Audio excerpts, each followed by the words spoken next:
वो कह रहे हैं मोदी जी ने कुछ नहीं किया, सब हमने किया हुआ था, आपने कर्जा बढ़ाया है। 40 सेकंड में जवाब। नहीं,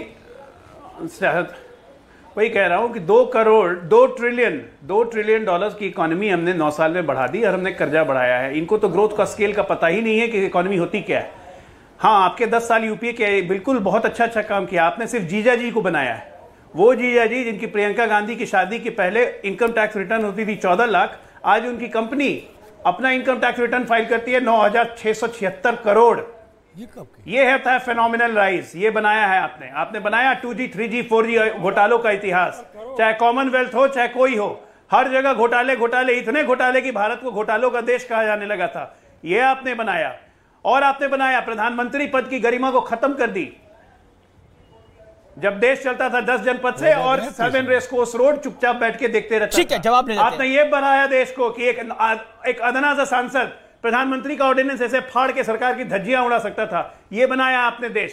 ये बनाया आपने देश को। कोई किसी जब बंबई हमले हुए उसके बाद आपने पाकिस्तान पे अटैक नहीं किया, आप चुपचाप बैठ गए कि हम ये नहीं अफोर्ड कर सकते हैं। लेकिन अब आज की बात कर लेते हैं। सुनिए लेकिन अखिलेश जी, एक पॉइंटेड सवाल है, क्या अखिलेश जी और केजरीवाल के साथ आप समझौता करेंगे? सुन लीजिए जवाब, मेरे सवाल का जवाब भी दीजिए। ये 9 सालों से हैं, सारे जो भी इनके पॉलिटिकल प्रतिद्वंदी हैं उन सब के ऊपर इन्होंने मुकदमे लगा रखे हैं।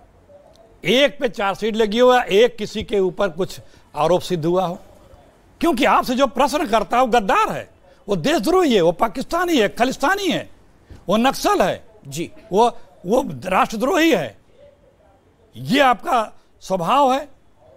कोई सवाल न करे, सिर्फ एक तरफा साहब बोलते रहें। गए हैं ना, अमेरिका जाने वाले हैं, ध्यान दीजिएगा। वो जो प्रामटम की बैटरी ओटी ठीक ठाक रहे, लाइन और तार और ठीक ठाक रहे, सवाल तो लेते नहीं, कभी बोलते ही हैं। तो बोलने में भी, जैसे एक बार राष्ट्राध्यक्षों के सम्मेलन में बोल रहे थे, बीच में कुछ डिस्टर्बेंस आ गया था, बड़ी देश की बदनामी हुई, तो वहाँ पे ना कर दें। प्रामटम ठीक से चलना चाहिए वहाँ पे। इस बात का जरूर ख्याल रखिएगा आप लोग सरकारों के द्वारा।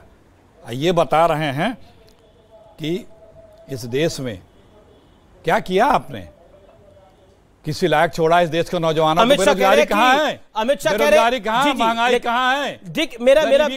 अब आपके 60 सेकंड हो गए। अमित शाह कह रहे हैं, आप ही अखिलेश जी सवाल पूछ रहा हूं, गृह मंत्री अमित शाह कह रहे हैं कि इस बार तमिलनाडु से 25 सीटें मिलनी चाहिए हमें, हर हाल में जनता हमारी झोली भरे और तीसरी बार नरेंद्र मोदी दोबारा प्रधानमंत्री बनेंगे और आने वाले भविष्य में तमिल प्रधानमंत्री भी होगा इस देश। देखिए कितना अहंकारी भाषा आपने बताया।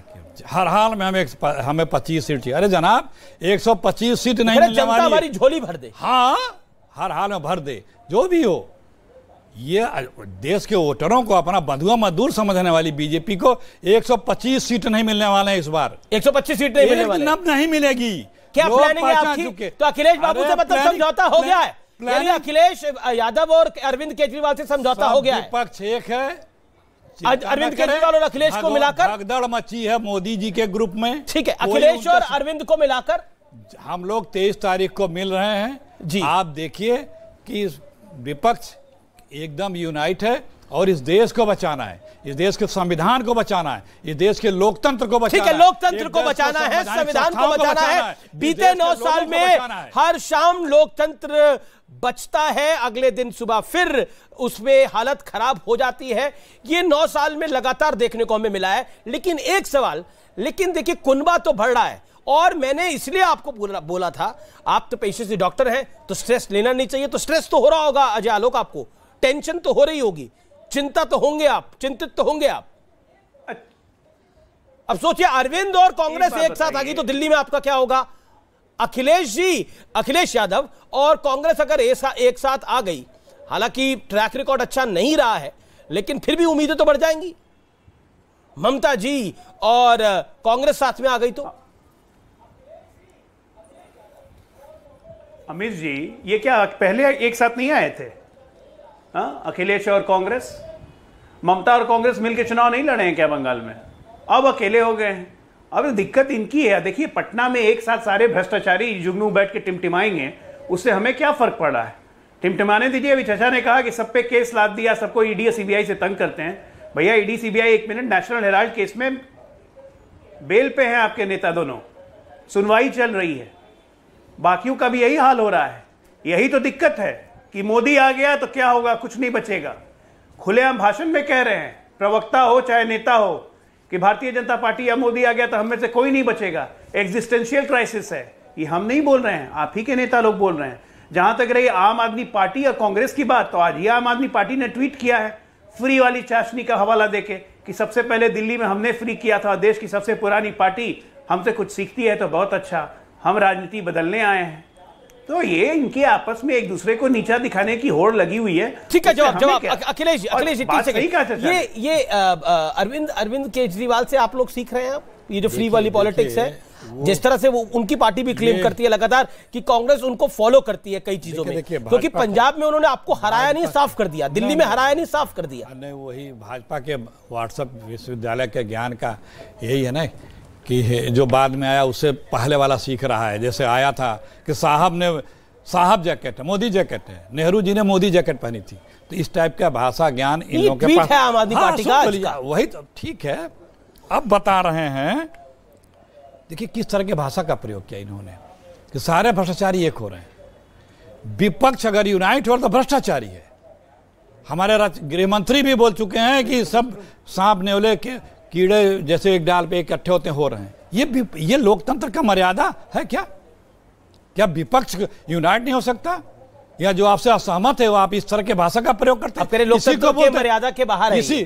भाई लोकतंत्र में दो पक्ष विपक्ष, जितना आदर सम्मान पक्ष का है उतना स्थान विपक्ष का भी है। प्रमोद तिवारी कह रहे हैं कि आखिरी वक्त में काशी जाया जाता है। वो तो जाया जाता है, वो तो एक तो आखिरी वक्त में काशी जाया जाता है, वो लोग वो ठीक है बात है। सुनिए, आध्यात्मिक बात कह रहे हैं, वो उसको आध्यात्मिक बात को कह रहे हैं। उन्होंने तो उनके लंबे जीवन की कामना भी की है, ये आप नहीं बताएंगे।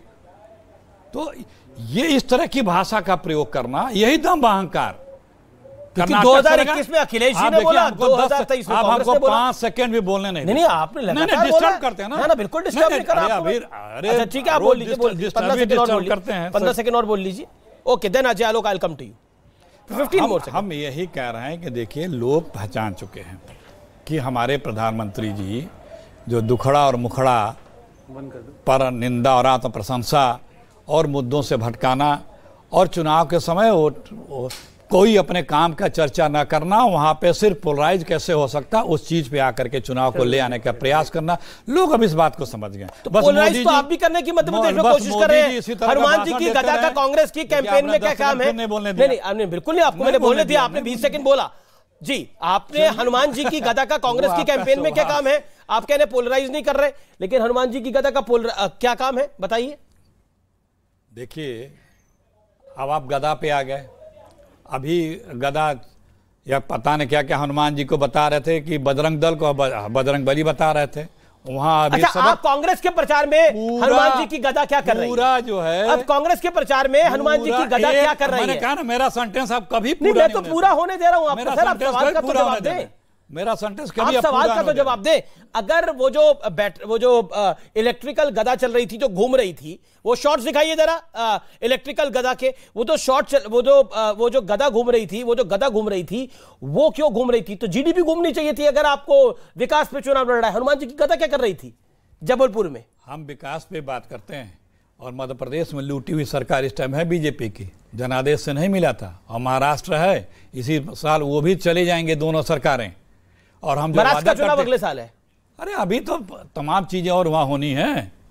मतलब आप लोगों का भी खेल जारी है उधर? नहीं, वो तो सुप्रीम कोर्ट जजमेंट के बाद बहुत खेल की बात नहीं है।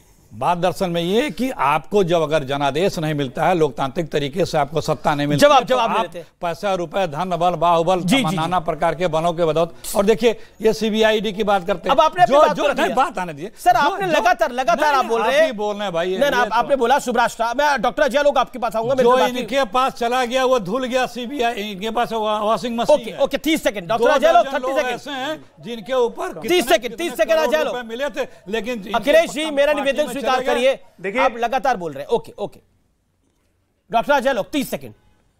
देखिए अमीश जी, बात विपक्ष की नहीं है। सच्चाई बहुत मिर्च की तरह चुभती है और आदमी एकदम पड़पड़ा जाता है, जैसे चाचा पड़पड़ा गया कि मैंने अभी बोला सारे भ्रष्टाचारी जुगनू बैठेंगे।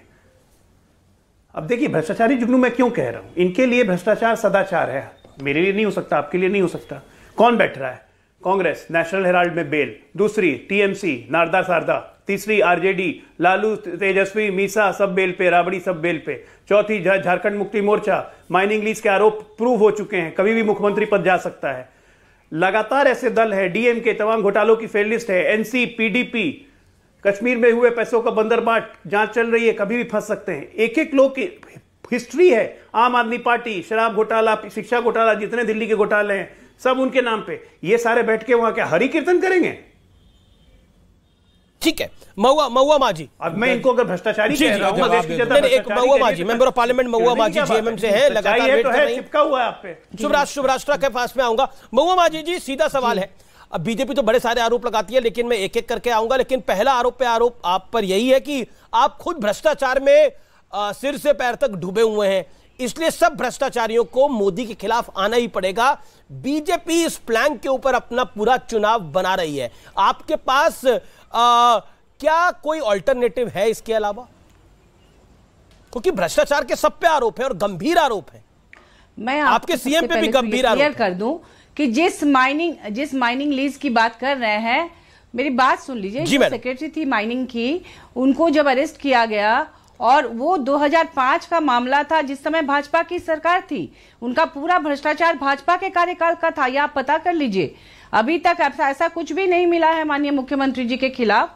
और जिनको अरेस्ट किया गया था उस मामले में, वो मनरेगा घोटाले में उनको अरेस्ट किया गया था। पहले तो ये क्लियर कर ले। और दूसरी बात, जितने भी और भी भाजपा के बहुत सारे ऐसे हमारे माननीय विधायक और पूर्व मंत्री रह चुके हैं जिन पर बहुत सारे केसेस हैं, लेकिन उनके पास न तो ईडी जाती है ना सीबीआई जाती है। वो अभी गंगा स्नान कर चुके हैं, और जब भी कार्रवाई होती है तो उन्हीं पर होती है जो कि भाजपा में नहीं है। और सबसे बड़ी बात, माइनिंग लीज के बारे में आपने जो कहा, आपने जानकारी बिना लिए कहा। इसमें अभी तक ऐसा कुछ प्रूफ मिला ही नहीं है। अगर मिलता तो आज माननीय मुख्यमंत्री जी तक तो ये पहुंचने की पूरी कोशिश कर रहे हैं, हर तरह से लोगों को डरा के धमका के। अभी तक कुछ नहीं मिला, लेकिन सिर्फ हवाई और बदनाम करने की एक साजिश है ताकि चुनाव में उनको कुछ लाभ मिल जाए। अच्छा, एक बात बताइए महुआ माझी जी, एक बात बताइए, एक बात बताइए, क्या ये बात फैक्ट नहीं है कि कांग्रेस पार्टी की सीनियर लीडरशिप बेल पे बाहर है? अरविंद केजरीवाल की पार्टी के लोग, मंत्री जेल में हैं, उनको बेल नहीं मिल पाई है, 2 मंत्री। Point number 2। पॉइंट नंबर 3, इसके अलावा लालू यादव, राबड़ी यादव, तेजस्वी यादव, तेजस यादव, मीसा यादव, ये सब लोगों पे भी गंभीर आरोप हैं भ्रष्टाचार के। लालू यादव तो सजा काट के आए हैं एक घोटाले के अंदर। क्या आपको लगता नहीं है कि पब्लिक आई में भ्रष्टाचार शिष्टाचार नहीं होता है? Corruption is a corruption. देखिए, आपको मैंने अभी बताया ना कि तमाम लोग, चाहे वो किसी भी पार्टी के हों, उनमें ऐसा नहीं कि वो पार्टी देख देख कर वो भ्रष्टाचार करते हैं। जो भ्रष्टाचारी हैं वो हर पार्टी में होते हैं। लालू यादव पर आप क्या बोलेंगी? लालू यादव जी पर आप क्या बोलेंगी? उन पे तो भ्रष्टाचार का आरोप सिद्ध हो गया, उन पे तो भ्रष्टाचार का आरोप सिद्ध हो गया। फिर चलिए, मैं तो कन्विक्शन की बात कर लेता हूं ना। उन पे तो भ्रष्टाचार का आरोप सिद्ध हो गया, टीएमसी पे नारदा सारदा का आरोप लगा हुआ है, जांच चल रही है। लालू यादव पे तो भ्रष्टाचार का आरोप सिद्ध हो गया था। कोई भी कुछ नहीं कह सकते, लेकिन हम इतना ही कह सकते हैं कि और भी बहुत सारे ऐसे नेता हैं जो भाजपा के हैं, उन पर बहुत ही संगीन आरोप है, केसेस हैं। काउंटर पॉइंट नहीं हो सकता ना कि हमारी कमीज कम काली है, उनकी ज्यादा काली है। ये काउंटर पॉइंट कैसे होगा? बस आप आम वोटर को क्या बोलेंगी कि देखिए हमारे यहाँ लालू यादव है, लेकिन लालू यादव से बड़े भ्रष्टाचारी दूसरी तरफ है, जो अभी तक आरोपित भी नहीं हुए, जिनको सजा भी नहीं हुई है। पॉइंट तो इसमें आएगा ना मैडम। बिल्कुल, ऐसे बहुत सारे लोग हैं जिनको सजा नहीं हुई है। ईडी ने जितने लोगों पर कार्रवाई की है, उनमें से कितने पर आरोप सिद्ध हो चुके हैं? नहीं हुए हैं ना अभी तक, बहुत ही कम लोगों पर आरोप लगे हैं। बाकी तो ऐसे ही उनको शुभराष्ट्र करप्शन का इशू हो, परिवारवाद का इशू हो, जिसकी बात के अन्नामलई ने आज अपने ट्वीट में करी है। इसके अलावा पॉइंट नंबर 3 जो कि बहुत महत्वपूर्ण है, बात तो जीडीपी की कर रहे हैं, लेकिन चुनावी प्रचार में हनुमंतलाल जी महाराज की गदा का इस्तेमाल हो रहा है। अब बताइए। आमिश जी, 2-3 बातें हैं। करप्शन पे बात करने का मुझे लगता है नैतिक अधिकार तो आज के डेट में किसी पॉलिटिकल पार्टी के पास नहीं है, लेकिन बात यहाँ पर आती है कि किसने करप्शन किस मद में किस तरीके से किया। आज जिन जिन की चर्चा आज हम विपक्ष को लेकर के करते हैं, अगर तो जिन पॉलिटिकल पार्टीज का ध्यान आता है हमें, वो सारी राजनीतिक पार्टियां ऐसी हैं जो एक प्राइवेट लिमिटेड कंपनी की